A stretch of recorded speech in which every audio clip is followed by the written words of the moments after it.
Պարոն Վարդևանյան, դուք ներողություն չեք խնդրել,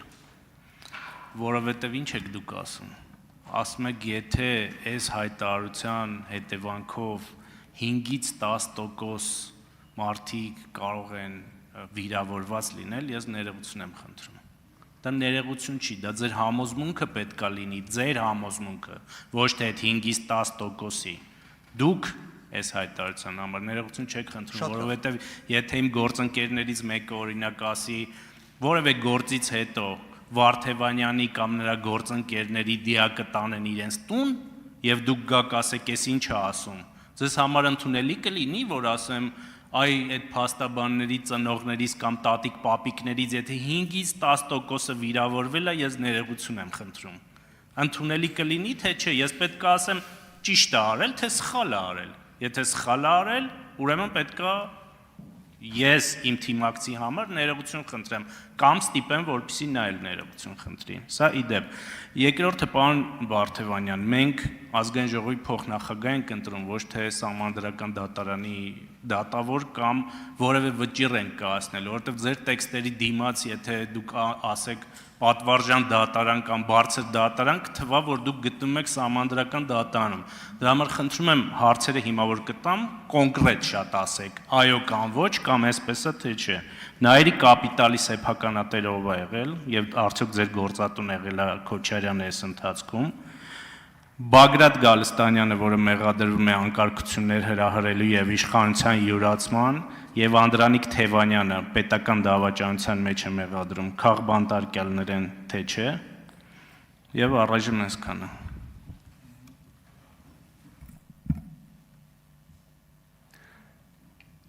Իրապես հետաքրքիր էր, որ ձեր կողմից, պարոն Հարությունյան, եւ հենց ձեր փորձը համեմատական օրինակ բերելու եղավ հենց այդպիսինը։ Անկեղծ եմ ասում, դեռ որ ես հեսա շուտով 37 տարեկան եմ, բայց դեռ չէր եղել մի նախադասություն, որտեղ ինձ ասեին, որ պայմանական իմ դիակը։ Ամեն դեպքում հետաքրքիր էր, որ հենց դուք դա արեցիք, որպես համեմատական օրինակ բերելու։ Կրկին, ես կարծում եմ հենց միգուցե դա որպես քաղաքական մշակույթի օրինակն է, որ մենք պետք է համեմատական օրինակները բերելուց, իմ կարծիքն է դա, չբերենք գրեթե նվազ, բայց մոտարկված աստիճանի ցնցող խոսք։ Ես ամեն դեպքում բոլոր մեր այն հայրենակիցներին, որոնք լսեցին ձեր այս խոսքը, ես ներողություն եմ խնդրում։ Ես ներողություն եմ խնդրում այն արտահայտության համար, որը դուք վկայակոչեցիք հայ սակրավորներին վերաբերող։ Եթե հենց այդպես ձևակերպած ոնց ներկայացնում եք։ Ես այդ դժվարությունը չունեմ։ Եթե ձեզ թված, ես իրականում փորձել եմ մի կոնտեքստ կտրել եւ այլն այդպես ասել իմ ներողությունը, չկա նման բան։ Ես իմ գործողություններում ունեմ բավարար չափի ազնվությունը, անկեղծությունը փողոցում պարզ ճակատով քայլելու համար։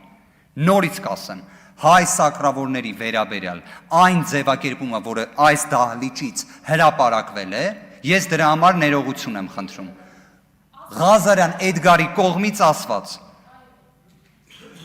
Ինչ վերաբերում է մյուս հարցերին։ Բայց նաև ձեր կողմից ասվածի համար էլ, պարոն Հարությունյան, ես ներողությունը խնդրեցի ամեն դեպքում բարեկամներս, ծանոթներս, ընկերներս, որ լսեն, թող ցնցող չլինի իրանց համար, ամեն դեպքում ազգային ժողովում մի քիչ իրավիճակը այլ լինում, տենց բառամթերքը այլ լինում, ամեն դեպքում սրա մեջ բացասական բան չկա, ժողովուրդ ջան։ Ինչ վերաբերում է երկրորդ հարցերին։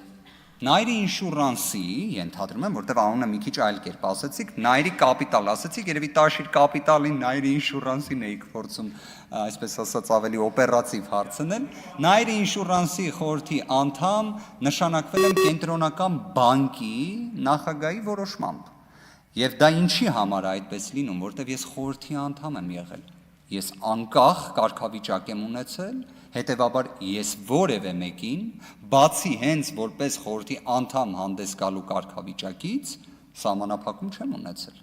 Իդեպ, դուրս եմ եկել նաև Nairi Insurance ապահովագրական ընկերության խորհրդի անդամի կարգավիճակից, երբ քաղաքական գործունեությամբ եմ սկսել զբաղվել։ Եթե թույլ տաք մի քիչ ժամանակը ավել լինի, որովհետև արձագանք եք ունենալու, պարոն Վարդևանյան։ Շատ լավ։ Հիմա թողեք պարոն Հարությունյանն արձագանքի, խնդրեմ պարոն Հարությունյան։ Շնորհակալություն։ Ում առաջադրմամբ է Կենտրոնական բանկը ձեզ այդ խորհրդում նշանակել, դա իրենց նախաձեռնությունն է եղել, թե չէ։ Երկրորդը, մի հատ sense արտահայտություն եք արել ձեր խոսքի մեջ, իմ կողմից վերադարձ փաստաբանական գործունեությանը չի լինելու։ Իսկ այդ ում կողմից կարող է լինել նախաձեռնություն, որ դուք վերադառնաք ձեր փաստաբանական գործունեությանը, եւ վերջինը, այդ բանին, որ արհեստական բանականությանը հարցնում էիք, որևէ Հռոմի Պապի որևէ որոշմամբ բան եղել է, դատական վճիռ կամ քրեական գործ եղել է, թե չէ, խնդրում եմ ասեք եւ ձեր եզրափակիչ ելույթում էլ կպատասխանեք, էլի մի հատ հարցրեք որևէ Հռոմի Պապ գոնե 20-21-րդ դարում կուսակրանությունը խախտել է, թե ոչ։ Շատ լավ, անդրադառնամ առաջին հարցին, առաջադրվել եմ Nairi Insurance ապահովագրական ընկերության հիմնական բաժնետերերից Վահագն Խաչատրյանի առաջադրմամբ, Կենտրոնական բանկը հաստատել է իմ թեկնածության առաջադրումը, կարծում եմ դրանով կորպորատիվ ոլորտում բավականաչափ փորձ եմ ձեռք բերել, որը նաև ֆինանսատնտեսական ոլորտի տեսանկյունից էլ կարևոր է լինելու, ինչ վերաբերում է ձեր նախորդ հարցադրմամբ հնչեցված, կարծես դուք հարցնում էիք Բագրատ Սրբազանը եւ այլով քաղ բանտարկյալներ են թե ոչ։ Հենց Բագրատ Սրբազանը Բագրատ Սրբազանի գործից առավել քան տեղեկացված եմ, հստակ կարող եմ ասել, որ քաղ բանտարկյալ է,